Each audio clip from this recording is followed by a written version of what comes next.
Hello everyone, मंडन academy के platform पे आप सभी का स्वागत है। इकोनॉमी की क्लासेस की सीरीज चल रही थी। बीच में सब इंस्पेक्टर की जो वैकेंसी आई उसको लेकर के जो ऑफलाइन बैच था उसको एस्टेब्लिश करने में थोड़े से बिजी हो गए थे। अब दोबारा से हम उस ट्रैक पे दोबारा आ चुके हैं। तो अब जो हम लास्ट हमने बजट की क्लासेस ली थी, बजट के अंदर हमने देखा था कि बजट के अंदर कौन से कॉन्स्टिट्यूशनल प्रोविजन है। उसके बाद बजट जो है उसके ऊपर कौन सा उसका प्रोसेस फॉलो होता है, बजट को कैसे पास किया जाता है, कौन से डॉक्यूमेंट जो होते हैं बजट के भाग होते हैं। उसके बाद इस बजट के अंदर जो घाटे होते हैं उसको कंट्रोल करने के लिए हमने देखा था कि एफआरबीएम एक्ट लाया गया था साल 2000 के अंदर अटल बिहारी वाजपेयी गवर्नमेंट के दौरान, और उस एक्ट को 2003 के अंदर पारित किया गया। इस एक्ट ने संसद के ऊपर और सरकार के ऊपर एक प्रकार से एक लीगल जिम्मेदारी छोड़ दी कि आपको घाटे हैं उनको टारगेट को कम करना है धीरे धीरे, जिसके अंदर राजस्व घाटा था, राजकोषीय घाटा था, फिर धीरे धीरे इन घाटों में प्राथमिक घाटा और इसके बाद आपका प्रभावी राजस्व घाटा, ये चार घाटे आए। इसके ऊपर एफआरबीएम एक्ट के बनने के बाद फिर भी साल 2017-18 के अंदर एनके सिंह कमेटी, जो कि 15वें वित्त आयोग के अध्यक्ष भी थे, उनकी अध्यक्षता के अंदर एक रिव्यू कमेटी बनाई गई। उस रिव्यू कमेटी ने एफआरबीएम एक्ट को और संशोधित किया, उसको और स्ट्रॉन्ग बनाया और साल 2024 तक एफआरबीएम एक्ट के लक्ष्यों को प्राप्त करने का एक टारगेट दिया। हालांकि हम जानते हैं कि 2020 और 21 के अंदर कोविड का घटना हो गई थी और उस कोविड ने भारत के अंदर महंगाई को बहुत बढ़ा दिया था, और इन कारणों से एफआरबीएम एक्ट, उसके बाद मॉनेटरी पॉलिसी कमेटी, ये सारी चीज़ें हमारे लिए इंपॉर्टेंट होगी, जिसके ऊपर हमने डिटेल में चर्चा की। ना सिर्फ ये, इसके अलावा हमने प्रीवियस ईयर के क्वेश्चंस भी देखे थे, जो कि आप प्लेलिस्ट में जाके पहले देख सकते हैं। और उसके साथ क्वेश्चंस को करने के साथ ही साथ हमने ये भी देखा कि जो इस वर्ष 2 फरवरी 2025 को बजट पारित किया गया, उस बजट के अंदर सरकार ने 4 मुख्य इंजन बनाए थे। कौन से थे वो इंजन? आप जानते हैं कि उसके अंदर पहला इंजन था एग्रीकल्चर, कृषि। दूसरा इंजन है आपका MSME, micro small medium enterprise, जिसका वर्गीकरण अभी दोबारा से बदला गया है। आज की क्लास के अंदर भी मैं उसके ऊपर चर्चा करूंगा, क्योंकि एमएसएमई का क्लासिफिकेशन बहुत इंपॉर्टेंट है। फिर उसके बाद तीसरा जो इंजन था वो था निवेश, और चौथा था एक्सपोर्ट।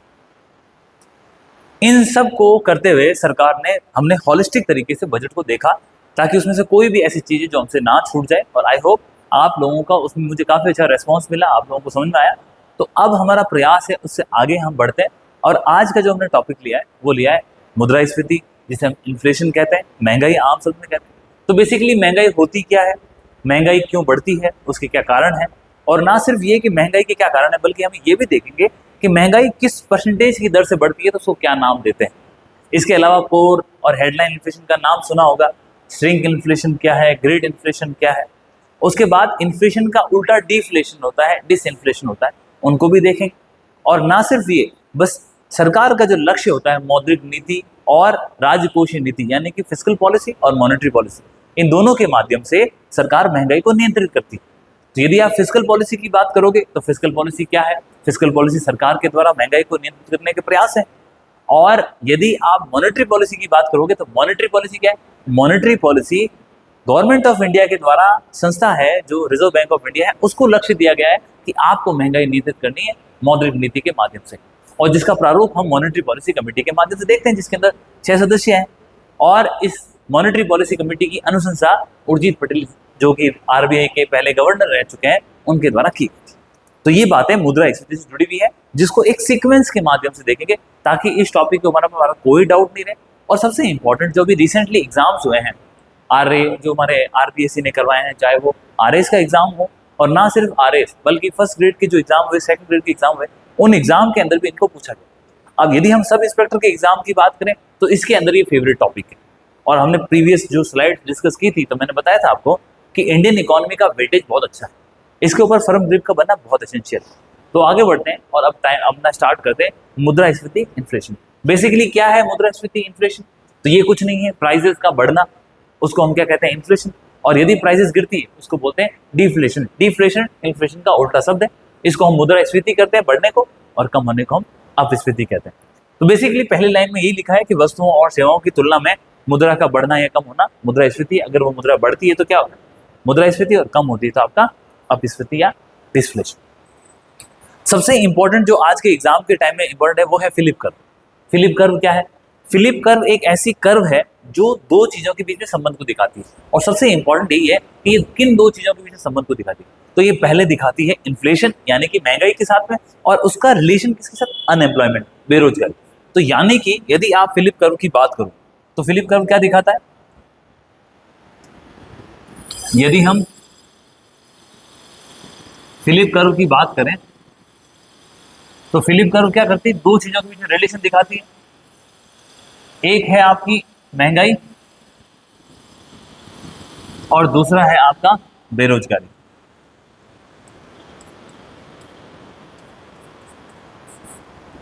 अब जैसे जैसे आपकी महंगाई बढ़ती वैसे वैसे बेरोजगारी कम होती। यहां मान लो आपकी महंगाई ज्यादा है, यहां महंगाई ज्यादा तो बेरोजगारी कम है, इस प्रकार का ग्राफ।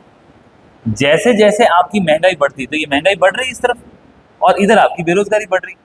अब जैसे जैसे महंगाई बढ़ी तो यहाँ देखो आप बेरोजगारी क्या है, कम है, यहाँ महंगाई ज्यादा है और यहाँ पे बेरोजगारी कम है। ये मान लो 6% है तो यहाँ आपको बेरोजगारी 2% मिलेगी।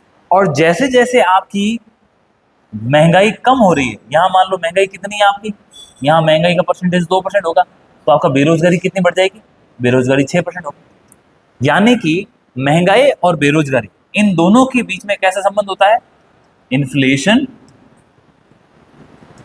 और अनएम्प्लॉयमेंट।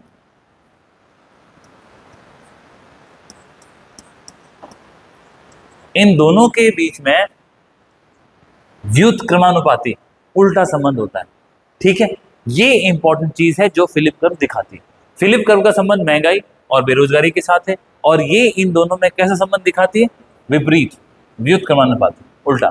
यानी कि यदि महंगाई बढ़ेगी बेरोजगारी कम होगी, बेरोजगारी बढ़ेगी तो महंगाई कम होगी। क्लियर है, ये हमको पहली चीज जो हमें यहाँ सीखने को मिली वो इंपॉर्टेंट चीज थी जो एग्जाम में आता है। इसके बाद अब हमें देखेंगे कि आखिर महंगाई के क्या प्रकार है, इन्फ्लेशन कितने प्रकार की होती है, कौन सी है। तो देखो, यदि आप इन्फ्लेशन के प्रकार देखोगे तो आपको समझना होगा कि जो इन्फ्लेशन है वो कई कारणों से बढ़ती है। उसके सबसे पहला आधार है इन्फ्लेशन का कि किस कारण से बढ़ रही। तो हम दो चीज देखते हैं, एक है डिमांड पुल इन्फ्लेशन, एक है कॉस्ट पुश इन्फ्लेशन। डिमांड मतलब कि मांग बढ़ गई। मांग क्यों बढ़ सकती है, मांग तब बढ़ती, मान लो मैं एक कस्टमर हूं और मेरे हाथ में पैसे आ गए। जब मेरे हाथ में पैसे आ गए तो मैं ज्यादा चीजें खरीदूंगा, या फिर सीमित चीजें अवेलेबल है उनकी डिमांड बढ़ जाएगी। या फिर मान लो भारत की जनसंख्या बढ़ रही, जनसंख्या बढ़ रही तो आवश्यकताएं बढ़ रही, लेकिन उत्पादन आपका सीमित है, तभी मांग बढ़ जाएगी।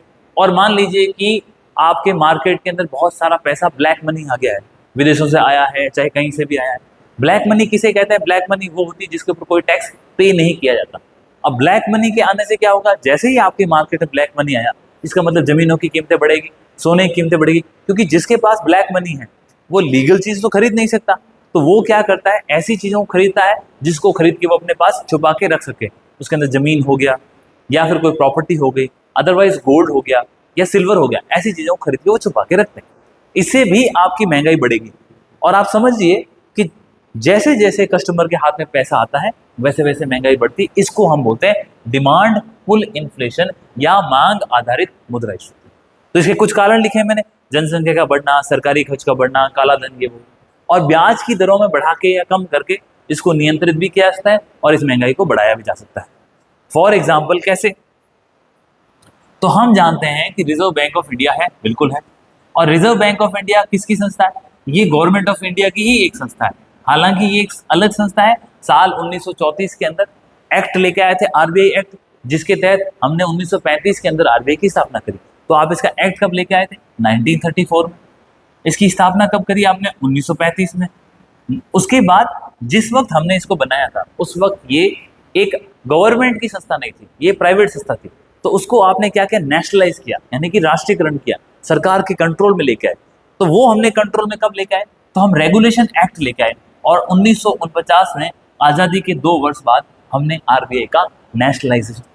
क्लियर है। आज आरबीआई महंगाई को नियंत्रित करने के लिए एक कमेटी को हेड करती है जिसका नाम है मॉनेटरी पॉलिसी कमेटी।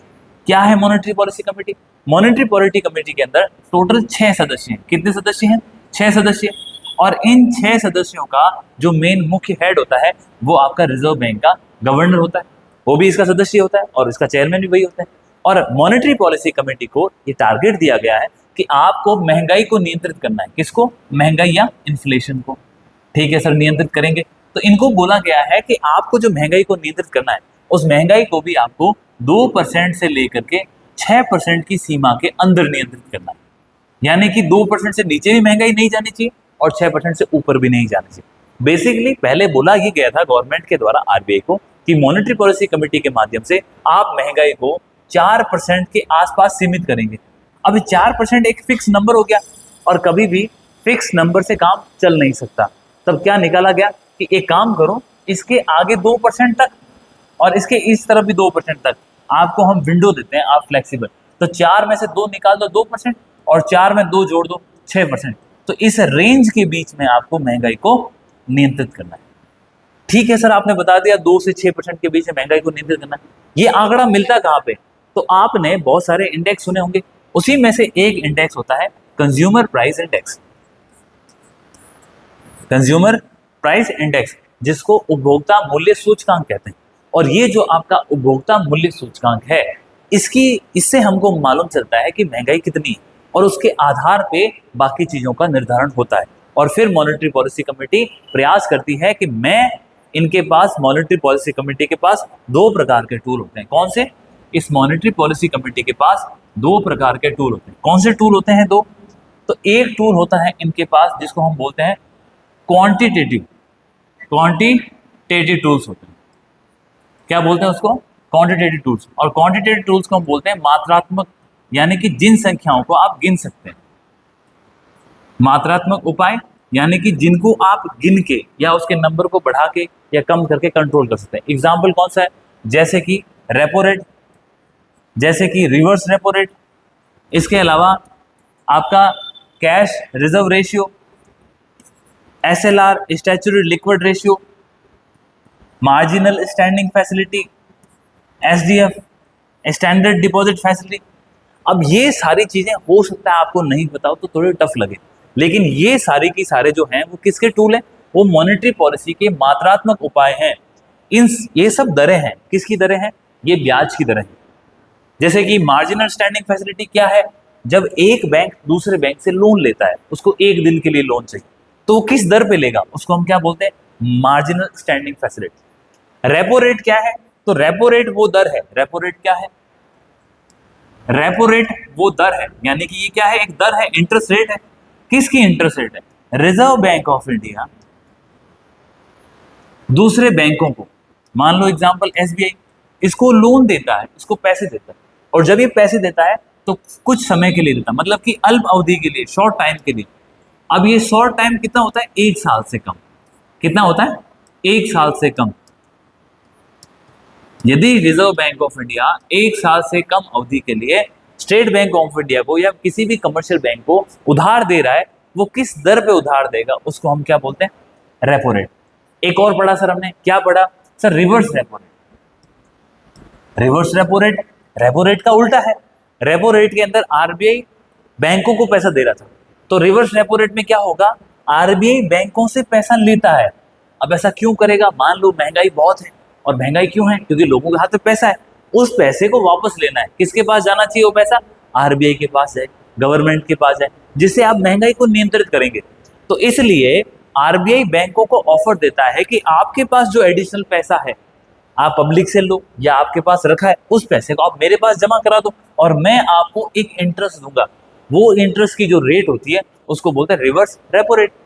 ऐसे मैंने आपको जो तीसरा वर्ड यूज किया वो था एसएलआर। एसएलआर और एक और वर्ड था सीआरआर। क्या है ये दोनों?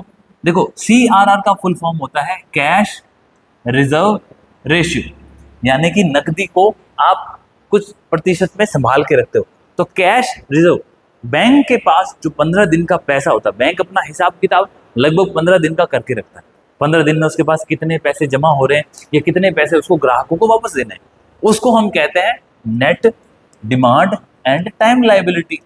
अब बैंक के पास जो ये पैसा है जिसको हम नेट डिमांड और टाइम लायबिलिटी कह रहे हैं, बैंक क्या करता है? इसका कितना? 4%। वर्तमान में 4% है। ये 4% किसके पास रखता है? ये 4% एनडीटीएल का 4% बैंक किसके पास रखता है? आरबीआई के पास में। और आरबीआई इसके ऊपर कोई ब्याज नहीं देता। ये सबसे इंपॉर्टेंट फैक्ट है। जब आरबीआई इसके ऊपर कोई ब्याज नहीं देता है, इसको हम बोलते हैं कैश रिजर्व रेशियो, यानी कि कुछ कैश जो बैंक ने अपने पैसे जो उसने कस्टमर से ले रखे उसका 4% कहाँ पे रख दिया है, उसका 4% उसने कहाँ रखा है, उस 4% को उसने आरबीआई के पास रखा, जिसके ऊपर उसे कोई ब्याज नहीं मिलेगा। आरबीआई ने ऐसा क्यों किया? ताकि मार्केट में कम पैसा जाए। आरबीआई ने ऐसा इसलिए भी किया ताकि कल को यदि बैंक फेल हो जाए तो कम से कम आरबीआई के पास ये पैसे पड़े रहे, जिससे वो जनता के पैसे वापस देने का प्रयास कर सके। ये एक तरीका हो गया। इसके अलावा एक और चीज देखो, फिर मैंने बताया आपको एसएलआर क्या है। एसएलआर है स्टैच्यूटरी लिक्विड रेशियो। स्टैच्यूटरी का मतलब होता है वैधानिक, वैधानिक तरलता अनुपात। इसके अंदर कुछ नहीं है, सेम वही कहानी है। बैंक के पास खुद के पैसे जो उसने जनता से लिए, उन बैंक के पैसों में से लगभग 18% पैसे बैंक क्या करता है, रिजर्व बैंक ऑफ इंडिया के कहने से, रिजर्व बैंक ऑफ इंडिया के कहने से बैंक जैसे कि स्टेट बैंक ऑफ इंडिया वो खुद के पास रखता है। किसके पास रखता है? खुद के पास। अब इसके अंदर वो कैश भी रख सकता है, इसके अंदर वो गवर्नमेंट की सिक्योरिटीज भी रख सकता है, इसके अंदर वो गोल्ड भी रख सकता है। इसमें से कुछ भी रखो, वो जब आप पैसे 18% बैंक खुद के पास रखेगा, उसको करने के लिए किसने बोला? उसको करने के लिए बोला आरबीआई ने। और ऐसा करने पर इस बैंक को क्या मिलेगा? आरबीआई की तरफ से ब्याज मिलेगा। इसको बोलते हैं स्टैच्यूटरी लिक्विड रेशियो, वैधानिक तरलता अनुपात। ये पैसा भी 18% आरबीआई के कहने पर बैंकों को अपने पास रखना पड़ता है, ताकि कल को बैंक फेल हो जाए या कल बैंकों को आरबीआई को तरलता को मैनेज करना, जो मार्केट के अंदर लिक्विडिटी है पैसे, उसको मैनेज करना है। तो इन चीजों को मैनेज करने के लिए ये पैसे बैंक के पास पड़े रहते हैं, उसके ऊपर ब्याज मिलता है। क्लियर है? ये मोटा मोटी चीजें हैं जो हमने पढ़ी। अब ये कुछ संसाधन है, किसके पास संसाधन है? ये हमने क्या बोले, ये मात्रात्मक उपाय है। किसके पास? रिजर्व बैंक ऑफ इंडिया के पास, आरबीआई के पास में। और यही आरबीआई मॉनेटरी पॉलिसी कमेटी के माध्यम से इनको निर्धारित करता है। रेपो रेट मैंने आपको बता दिया, रिवर्स रेपो रेट आपको बता दिया, मैंने आपको सीआरआर बता दिया जो कि वर्तमान के अंदर लगभग 4% के आसपास है। और मॉनेटरी पॉलिसी कमेटी की रिपोर्ट हर 2 महीने में आती है। कितने महीने में? हर 2 महीने में। और हर 2 महीने के बाद इन्हें बदलाव होने की संभावना है भी और नहीं, क्योंकि यदि महंगाई होगी तो नियंत्रित करेंगे और महंगाई नहीं होगी तो नियंत्रित नहीं करेंगे। अब RR, reverse repo rate, CRR और एसएलआर, स्टैच्यूटरी लिक्विड रेशियो, ये बता दिया 18% के आसपास है। फिर मैंने आपको बता दिया मार्जिनल स्टैंडिंग फैसिलिटी। ये क्या होता है? मार्जिनल स्टैंडिंग फैसिलिटी वो पैसे हैं जो एक दिन के लिए एक बैंक यदि दूसरे बैंक से पैसे लेता है तो उसके ऊपर क्या इंटरेस्ट रेट चार्ज होगी, वो मार्जिनल स्टैंडिंग फैसिलिटी के माध्यम से तय होते हैं। लास्ट बचा आपका एसडीएफ। इसके अलावा और भी टूल है, लेकिन एक बार जब हम जो चीज देख रहे हैं उसको देख, क्या है?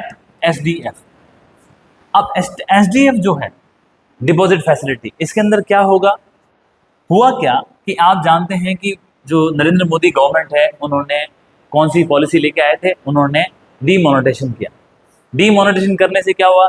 जो जनता के पास पैसे थे, जनता ने वो पैसे कहाँ जमा करा दिए? बैंकों के अंदर। अपना बैंक कौन सा है? क्योंकि थोड़ा सा हमें लगता है कि सरकारी बैंक है तो हम स्टेट बैंक ऑफ इंडिया पे ज्यादा भरोसा करते हैं, उसका उदाहरण ले लेते हैं। तो जनता के पास पैसे थे और सरकार कौन सी पॉलिसी लेके आई? सरकार ने जो आपका नोटबंदी किया, डीमोनेटाइजेशन। जब नोटबंदी की तो जनता ने ये पैसे किस में जमा कराए? बैंक में, क्योंकि पुराने नोट चलने बंद हो गए और डर था कि पुराने नोट बंद हो गए थे, इनकी कोई वैल्यू नहीं रहेगी, ये लीगल टेंडर नहीं रहेगा, तो इन्होंने, जनता ने सारे पैसे बैंकों में जमा करे।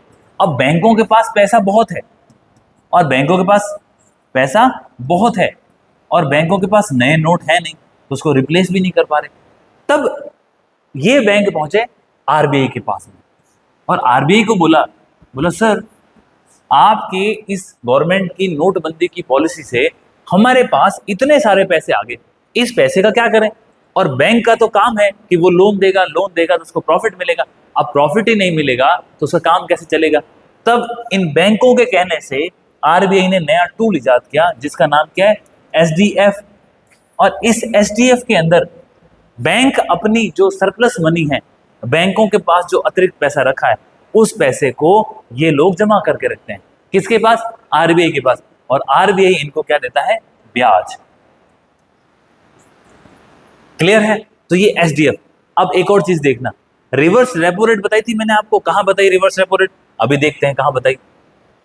देखो 1 सेकेंड, हमने यहां बात करी रिवर्स रेपो रेट की। तो रिवर्स रेपो रेट क्या थी? जब बैंकों से पैसा आरबीआई लेता है और कुछ ब्याज देता है, अभी मैंने आपको क्या बताया, एसडीएफ। एसडीएफ के अंदर भी तो वही चीज हो रही है। एसडीएफ के अंदर बैंकों के पास सरप्लस पैसा पड़ा है और वो पैसा कहाँ जा रहा है, आरबीआई के पास। तो सर ये भी सेम है, ये भी सेम है, तो इन दोनों में फर्क क्यों है? ये भी तो था हमारे पास, तो हम ये नया क्यों लेके आए? फर्क देखो आप, इस बार की जो मॉनेटरी पॉलिसी कमेटी की रिपोर्ट आई, थोड़ा सा देखते हैं कैसे मालूम चलेगा आपको। मैं बताता हूं आपको, 1 सेकेंड। इसी जो मैंने आपको अभी, ये आपकी पीपीटी है, इस पीपीटी को अपलोड कर देंगे। इसी पीपीटी के अंदर हमने ये सारी चीजें आपको प्रोवाइड कर रखी है। कैसे कर रखी मैं आपको दिखाता हूं।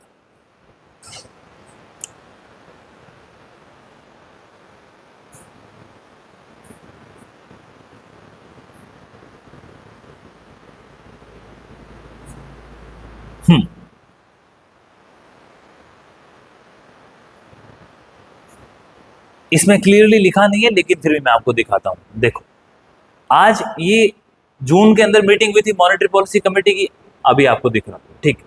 जून के अंदर मॉनेटरी पॉलिसी की मीटिंग हुई थी और जून के बाद अगस्त में दोबारा हुई, लेकिन अगस्त के अंदर रेट्स को चेंज नहीं किया गया। तो अभी हम इसको देख रहे हैं। तो रेपो रेट मैंने आपको बताया था, वो दर जिसपे आरबीआई से पैसे लेते हैं बैंक शॉर्ट टाइम के लिए।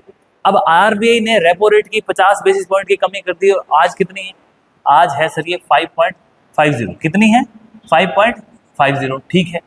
अब इसके साथ ही जैसे ही आपने इसको 5.50 किया, एमएसएफ मार्जिनल स्टैंडिंग फैसिलिटी, जिसमें बैंक दूसरे बैंक से एक दिन के लिए पैसा लगता है, उसकी दर कितनी बन गई? 5.75। इसके साथ में आपको मैंने बताया था reverse repo rate. Reverse repo rate की दर सरकार ने 3.35, कितनी? 3.35%, 3.35% रखी है। जबकि अभी हमने देखा इस डेपोजिट फैसिलिटी, इसकी जो दर है वो कितनी है? वो है लगभग आपकी 5.50 से 25 बेसिस पॉइंट कम, यानी कि 5.25%। अब देखो, तो बैंकों को फायदा किसमें? बैंकों को फायदा है इसमें, क्योंकि इस पे ब्याज ज्यादा मिल रहा है। और ये तो तब यूज किया जाता है जब आरबीआई खुद जबरदस्ती बैंकों से पैसा लेता है। ये आपको कहानी थोड़ी समझ में आई होगी। ये मॉनेटरी पॉलिसी के कुछ मात्रात्मक उपाय हैं जिनको एग्जाम के अंदर पूछा जाता है। क्लियर है? अभी बढ़ते हैं अपन वापस अपने महंगाई वाले कारणों के पास में, जिसको अपन ने स्टार्टिंग में डिस्कस किया था। तो कहाँ पहुंच गए? ये। तो अपन ने दो कारण देख लिए, एक तो डिमांड जब बढ़ जाती है, दूसरा तो ये वाला हो गया जिसके अंदर ब्याज दरों को देख रहे थे। इन ब्याज दरों के लिए मॉनेटरी पॉलिसी में गए, मॉनेटरी पॉलिसी के पास मात्रात्मक उपाय उनको देखा। अब दूसरा है कॉस्ट पुश इन्फ्लेशन, यानी कि आप देखो, कभी भी कोई भी चीज बनती है, कभी भी कोई भी चीज क्या होती है? बनती है। यदि किसी चीज का निर्माण हुआ,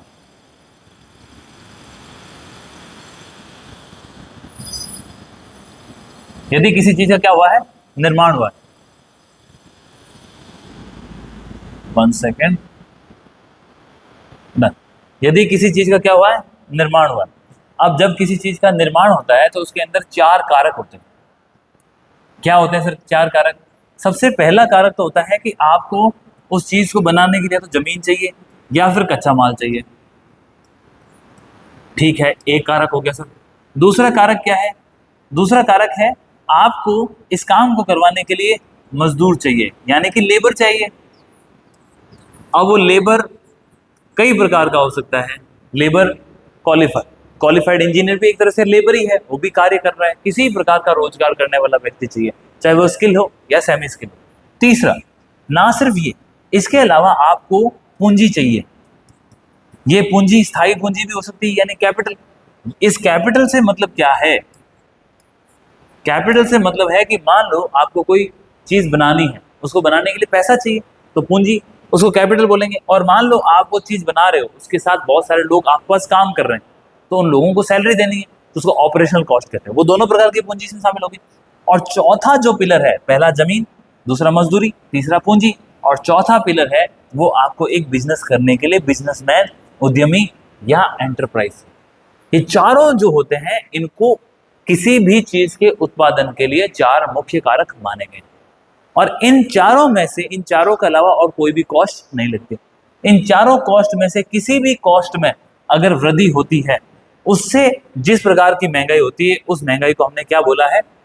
कॉस्ट पुश इन्फ्लेशन, लागत आधारित मुद्रास्फीति। और नीचे मैंने चारों लिख रखे, मजदूरी बढ़ गई, या फिर आपका कच्चे माल का रेट्स बढ़ गए, इसके अलावा आपका ईंधन है, ईंधन भी एक रॉ मटेरियल वो बढ़ गया, या सरकार ने कर बढ़ा दिया या ब्याज दर बढ़ गई, किसी भी कारण से जो महंगाई बढ़ेगी, जिसमें बिजनेसमैन अपने हिसाब से सोचेगा कि यार मेरे इस प्रोडक्शन की दर बढ़ गई, उसको हम कॉस्ट पुश इन्फ्लेशन कहते हैं। ये दो प्रकार हो गए। इसके अलावा जो आगे वाला हमने बांट रखा है कि जो आपकी महंगाई की स्पीड है उसके आधार पे हमने भी इसको और विभाजित कर रखा था, वो कौन सी है? चलो वो भी देख लेते हैं कौन सी है। तो ये देखो, यहां पहुंच गए। अब देखो आप, ये नीचे एक आपके लिए ग्राफ बना रखा है, इसमें आप देख पा रहे हो, ये वाला देखो। हमने इस इन्फोग्राफ में आपको 4 प्रकार की इन्फ्लेशन बता रखी है, जो कि उसकी गति के आधार पर है, उसकी स्पीड के आधार पर। सबसे पहली है आपकी क्रीपिंग इन्फ्लेशन, यानी कि रेंगना। उसके बाद रेंगने के बाद क्या होगा? व्यक्ति चलना शुरू करेगा, चलने के बाद दौड़ना शुरू करेगा, दौड़ने के बाद क्या होगा? गैलोपिंग, मतलब और तेज गति से, और लास्ट में हाइपर इन्फ्लेशन, जब महंगाई बहुत ज्यादा हो जाती है। तो पहला क्या है? क्रीपिंग, यानी कि रेंगना। उसके बाद क्या है? चलना। उसके बाद क्या है? दौड़ना। दौड़ने के बाद गैलोपिंग और हाइपर इन्फ्लेशन। तो ये बेसिकली 5 टाइप की महंगाई को हमने उसकी स्पीड के आधार बांट रखा है। पहली क्रीपिंग, दूसरी वॉकिंग, तीसरी रनिंग, चौथी गैलोपिंग और पांचवी हाइपर इन्फ्लेशन। अब ये पांचों समझ गए। अब इसमें देखो, क्रीपिंग इन्फ्लेशन किसे कहते हैं? मैंने आपको बताया कंज्यूमर प्राइस इंडेक्स के माध्यम से इन्फ्लेशन को कंट्रोल करते हैं, आंकड़े मिलते हैं कि भाई 2% से 6% के बीच में है या नहीं। जैसे आज वर्तमान के अंदर इन्फ्लेशन है वो 2.8% के आसपास है। तो जो 3% से कम होती है उसको हम बोलते हैं क्रीपिंग इन्फ्लेशन। कितने परसेंट से कम होती है? 3% से कम। तो 3% से कम इन्फ्लेशन को क्या बोलते हैं? Creeping inflation. उसके बाद वॉकिंग इन्फ्लेशन क्या होती है? 3% से आगे चल करके 3 से यदि 10% तक महंगाई की दर है, उसे हम क्या बोलेंगे? Creeping inflation. ये कौन सी थी आपकी? क्रीपिंग। फिर ये आपकी कौन सी आ गई? वॉकिंग।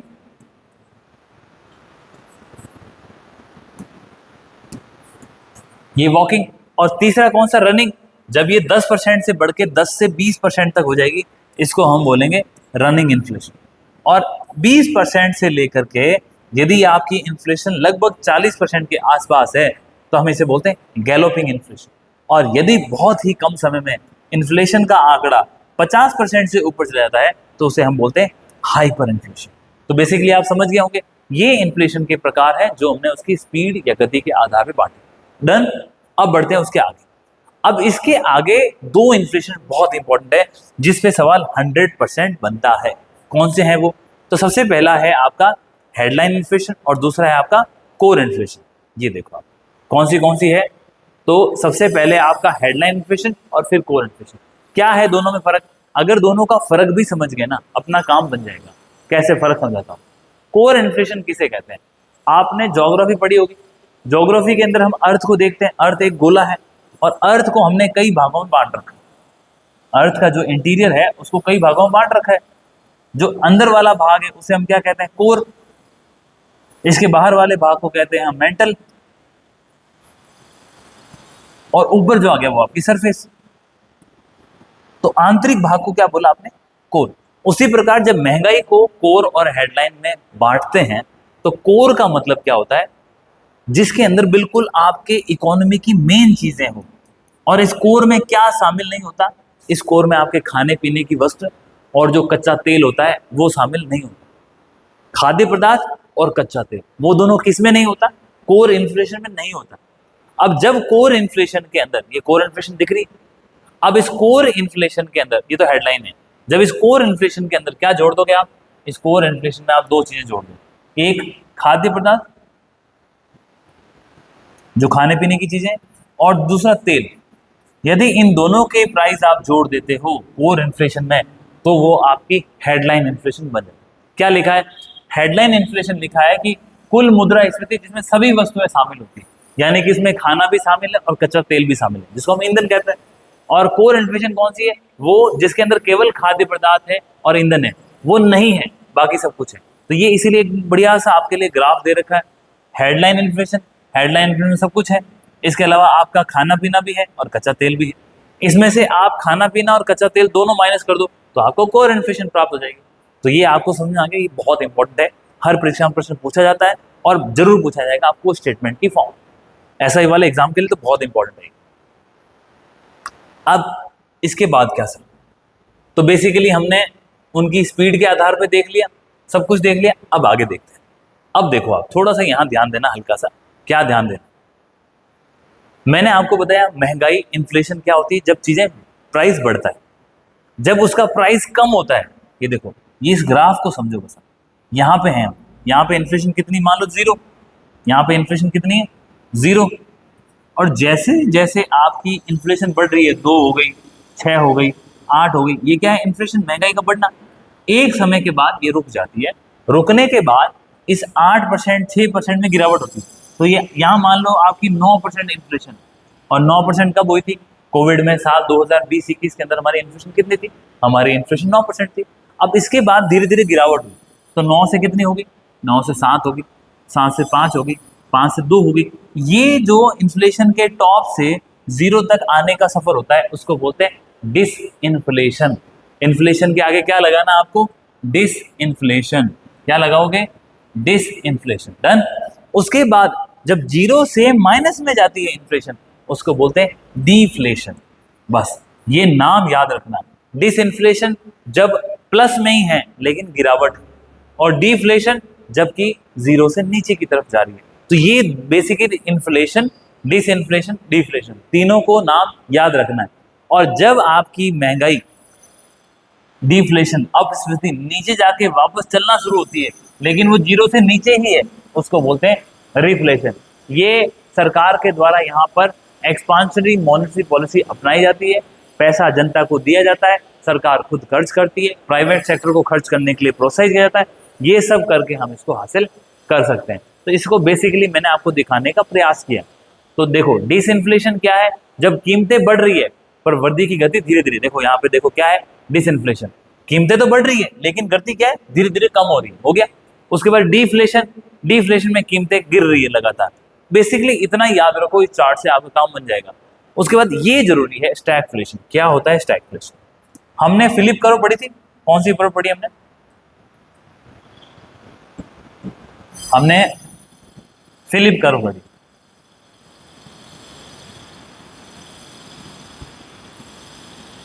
और फिलिप कर्व ने 2 चीजों के बीच में आपको संबंध दिखाया। क्या क्या? एक तो था आपकी महंगाई और दूसरा था आपका बेरोजगारी। और इसका सिंपल था कि जब महंगाई बढ़ती है तो आपकी बेरोजगारी क्या होगी? कम। यही था। अब हम बोल रहे हैं स्टैगफ्लेशन।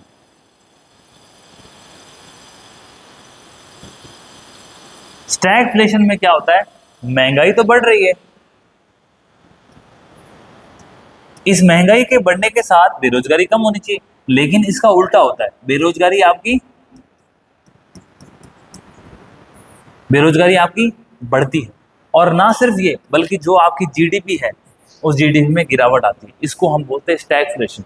ये 3 चीज याद रखना है। महंगाई का बढ़ना, महंगाई के साथ बेरोजगारी का बढ़ना, लेकिन जीडीपी का नहीं बढ़ना, इसको हम बोलते हैं स्टैगफ्लेशन। ये देखो, आप स्टैगफ्लेशन दिखाता हूं आपको। नीचे मैंने ग्राफ डाला था इसका, ये साफ देखो क्या है स्टैगफ्लेशन आपकी। 1 सेकेंड।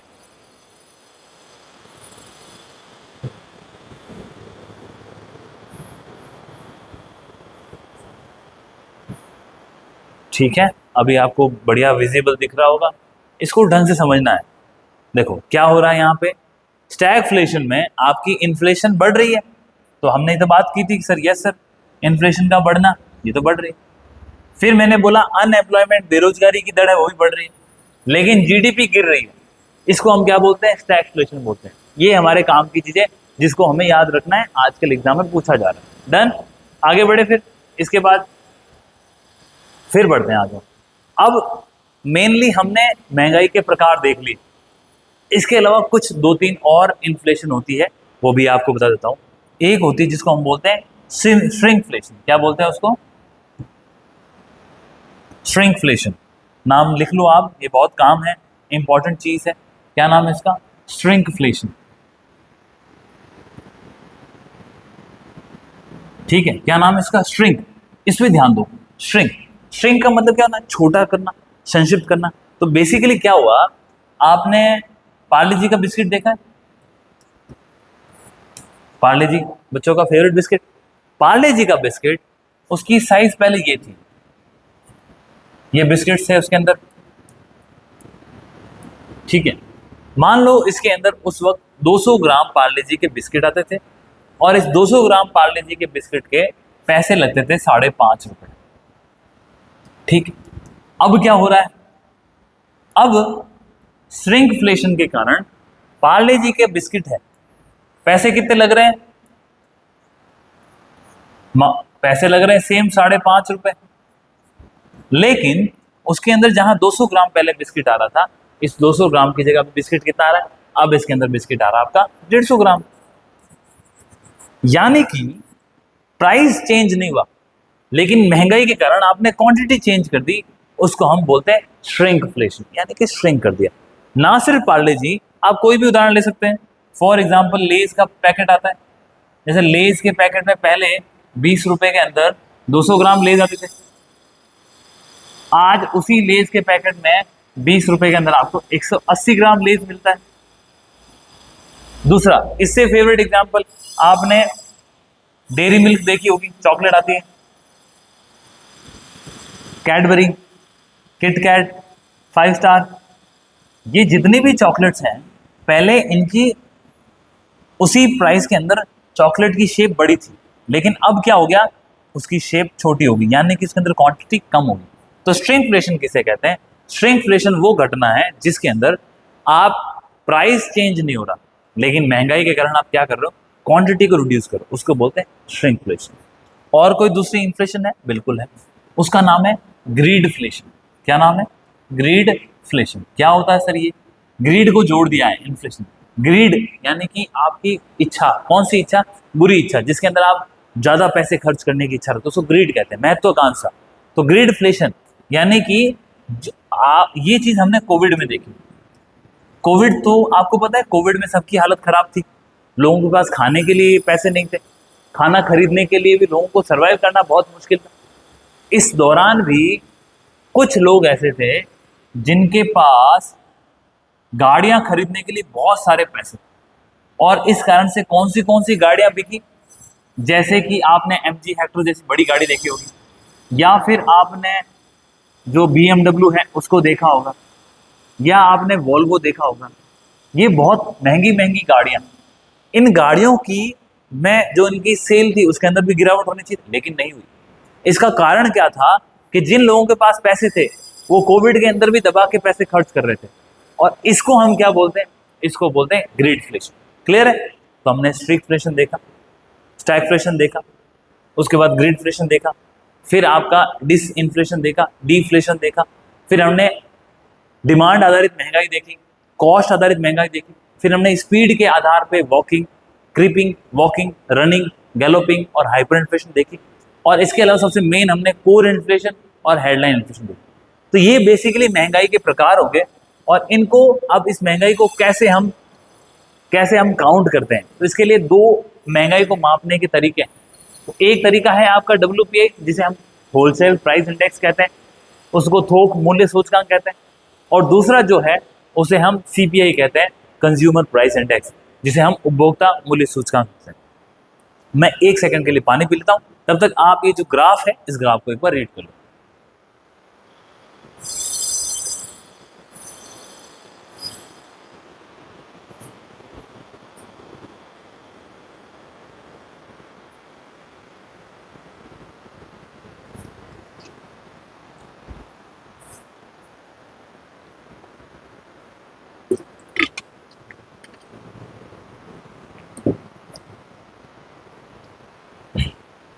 आई होप आपने ये ग्राफ पढ़ लिया होगा। थोड़ी सी थीम चेंज कर दें इसकी, यहाँ पे हम ये डार्क कलर लेते हैं, काफ़ी अच्छा होता है। ठीक, अब देखो, महंगाई को मापने के लिए दो तरीके अपने पास, एक WPI यानी कि थोक मूल्य सूचकांक, थोक का मतलब होता है वहां पे जहां बल्क के अंदर माल बिकता है, और दूसरा कौन सा है, दूसरा है आपका उपभोक्ता मूल्य सूचकांक, जिसको हम कंज्यूमर प्राइस इंडेक्स कहते हैं, यानी कि आम ग्राहक किस भाव पे कोई चीज खरीदता है उसको हम क्या बोलते हैं, CPI, कंज्यूमर प्राइस इंडेक्स। तो एक हो गया WPI, दूसरा हो गया CPI। क्या फर्क है, WPI यानी कि किसी ने माल बनाया, माल बना के उससे पहले किसको देगा, जो बहुत बड़ा बिजनेसमैन होगा उसको देगा, जो होलसेल के अंदर काम करता है उसके पास। और यदि आपको देखना है कि महंगाई का स्तर आम आदमी के लेवल पे कितना है, तो हम क्या करेंगे, सीपीआई को देखेंगे, कंज्यूमर प्राइस इंडेक्स को देखेंगे। अब बेसिकली ये दोनों अर्थ तो समझ गए। इसको जारी कौन करता है? डब्ल्यूपीआई के जो आंकड़े हैं वो हमारा वाणिज्य और उद्योग मंत्रालय करता है, क्योंकि बेसिकली ये केवल और केवल वस्तुओं को इंक्लूड करता है, गुड्स को इंक्लूड करता है। जो सामान है ना उसके भाव में कितना परिवर्तन हुआ है उसको मॉनिटर कौन करता है? आपका वाणिज्य और उद्योग मंत्रालय। इसको पता है कितना आपने बिजनेस किया, कितना प्रोडक्शन किया, क्या प्राइस है। इसके अलावा जब आप सीपीआई की बात करते हो कंज्यूमर की, कंज्यूमर मतलब ग्राहक, ग्राहक के लेवल पर अंतिम कस्टमर के पास महंगाई कैसी, वो चेक करते हो। तो वो आप दोनों कर सकते हो, वस्तुएं भी कर सकते हो और आप सर्विसेज भी कर सकते हो। सर्विसेज का मतलब सेवाएं। कैसी सेवाएं? मैं डॉक्टर के पास गया, कल तक डॉक्टर साहब जब भी मेरे को कोई समस्या होती थी तो वो एक बार के लिए 200 रुपये चार्ज करते थे। लेकिन आज जब मैं डॉक्टर साहब के पास जा रहा हूँ तो वो बोलते हैं देखो महंगाई बहुत बढ़ गई है, तो अब जब भी आप मेरे पास आओगे जो मैं पर्ची काटता हूँ उसके लिए कम से कम 300 रुपये लगेंगे। फॉर एग्जाम्पल, कल तक कोई मान लो स्टूडेंट है, वो किसी स्कूल में पढ़ता था, वहाँ उसकी फीस थी 5,000 रुपये, मान लेते हैं उसकी एक क्वार्टर की फीस। अब वो 5,000 की जो एक क्वार्टर की फीस है वो फीस बढ़ के अगले साल 6,000 हो जाती है। तो इसका मतलब कहीं ना कहीं महंगाई बढ़ गई। और उसको पे कौन कर रहा है? उसको पे कर रहा है कंज्यूमर, उपभोक्ता। तो इसके अंदर हम ना सिर्फ वस्तुएं बल्कि सेवाएं दोनों नापते हैं। और ये जो नापने का काम होता है ये काम करता है आपका सीएसओ, सेंट्रल स्टैटिस्टिक्स ऑफिस। जब भी आपको सीपीआई डब्ल्यूपीआई दोनों के आंकड़े हर महीने जारी होते हैं, और जब भी ये आंकड़े जारी होंगे तो उसके अंदर जो भी इन्फोग्राफिक्स आता है, इन्फोग्राफिक्स सरकार के द्वारा जो पन्ने जारी किए जाते हैं, इन्फोग्राफिक्स के अंदर ऊपर इस विभाग का और इस मिनिस्ट्री का नाम लिखा होता है। थोड़ा सा अगली बार जब भी मिलेगा तो इसको देख लेना। टेलीग्राम चैनल पे इस चीज़ों को मैं पोस्ट भी कर दूंगा तो आपको देखने के लिए फायदा होगा। डन। फिर ये हो गया डन। अब सबसे इंपॉर्टेंट, डब्ल्यूपीआई में हम किस किस को नापते हैं? तो इसके अंदर हम 3 चीज़ों को नापते हैं। एक तो मेन है आपका प्राइमरी आर्टिकल, प्राथमिक कुछ चीज़ें हैं बहुत जरूरी है। फिर इसके अंदर ईंधन आ गया, बिजली आ गया, और मेन फिर विनिर्माण मैन्युफैक्चरिंग के अंदर कौन से आइटम शामिल हो रहे हैं। तो कुल मिला के टोटल 697 आइटम है जो इसके अंदर आते हैं, उसको हम यहाँ पे नापते हैं। इतने आइटम इसके अंदर कवर किए। ये इंपॉर्टेंट है आंकड़ा, क्योंकि इससे प्रश्न भी पूछे जाते हैं।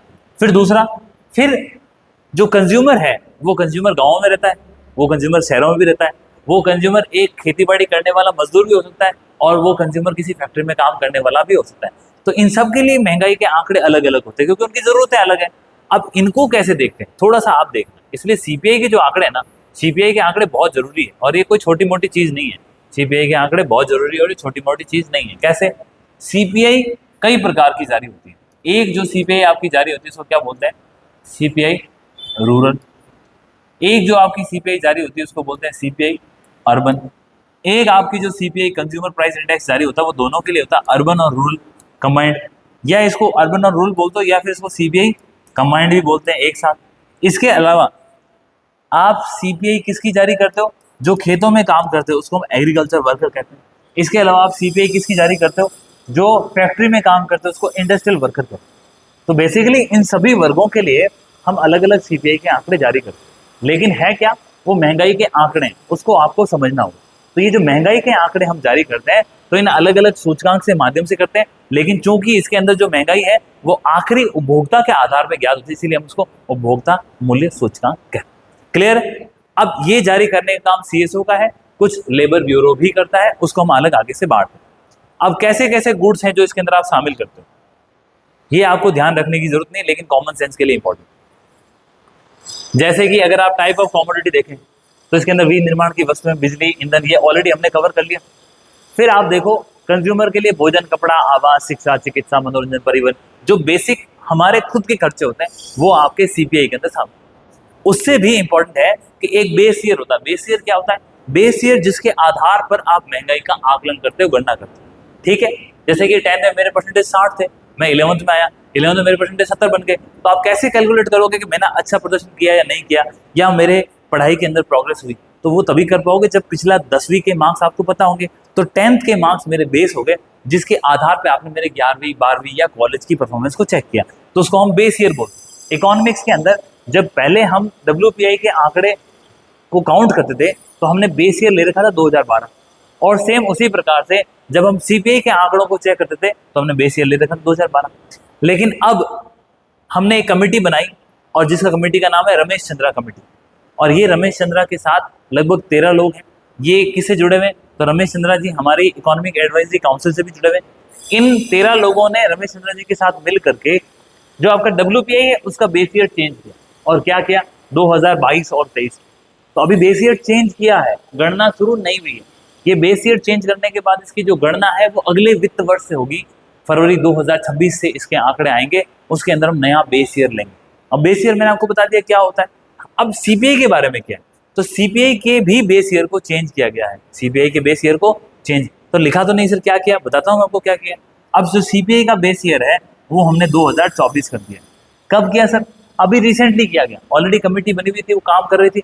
लेकिन ना सिर्फ CPI, क्या बोल रहा हूँ वापस ध्यान सुना, ना सिर्फ CPI कंज्यूमर प्राइस इंडेक्स, ना सिर्फ CPI बल्कि हमने GDP की जो गणना करते हैं उसका बेस ईयर, और ना सिर्फ CPI और GDP बल्कि एक होता है इंडेक्स ऑफ इंडस्ट्रियल प्रोडक्शन। इन तीनों का बेस ईयर वो हमने क्या किया, चेंज किया। सर चेंज करके क्या रखा है, तो चेंज करके क्या रखा, जो काम की बात है याद करने की उसको जरूर याद रखना। CPI के लिए बेस ईयर किया हमने 2024, GDP और इंडेक्स ऑफ इंडस्ट्रियल प्रोडक्शन के लिए जो बेस ईयर किया है वो हमने किया 2022-23, और यही सेम बेस ईयर हमने WPI के लिए भी रखा है। लेकिन जो WPI का बेस ईयर है उसके लिए रमेश चंद्रा कमेटी अलग है और बाकी इन तीनों के लिए अलग कमेटी। तो ये कहानी आपको समझ में आ गई होगी। तो यानी कि GDP, index of industrial production और WPI, इन तीनों का बेस ईयर कितना 22-23 है, जबकि CPI का बेस ईयर कितना 2024। आई होप आपको डाटा क्लियर होगा। इसके साथ आपको इसके ऊपर थोड़ा सा गौर फरमाना है, क्योंकि बेस ईयर भी चेंज किया और इंपॉर्टेंट इंडेक्स है क्या ये, इसकी चर्चा करें तो ये क्या है आपका IIP, index of industrial production. Index of industrial production क्या होता है, ये हमारे उद्योग के उत्पादन के सूचकांक को दिखाता है, और ये दिखाता है कि हम क्या क्या पैदा कर रहे हैं। तो इसके अंदर 3 तो प्राइमरी सेक्टर है। कौन सा, एक तो हो गया आपका निर्माण का सेक्टर यानी कि मैन्युफैक्चरिंग, इसके साथ आपकी इलेक्ट्रिसिटी यानी बिजली, मैन्युफैक्चरिंग हो गया आपका, इलेक्ट्रिसिटी हो गया, ये मेन आपके इसके सेक्टर।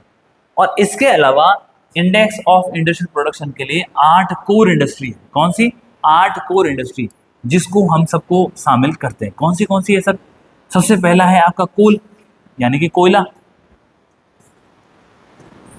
फिर है आपका सीमेंट, फिर सीमेंट के साथ आपका क्रूड ऑयल यानी कि कच्चा तेल, और कच्चे तेल के साथ आप नेचुरल गैस को भी शामिल करते हो यानी कि प्राकृतिक गैस। इसके अलावा आप इसमें इलेक्ट्रिसिटी को काउंट करते हो, बिजली।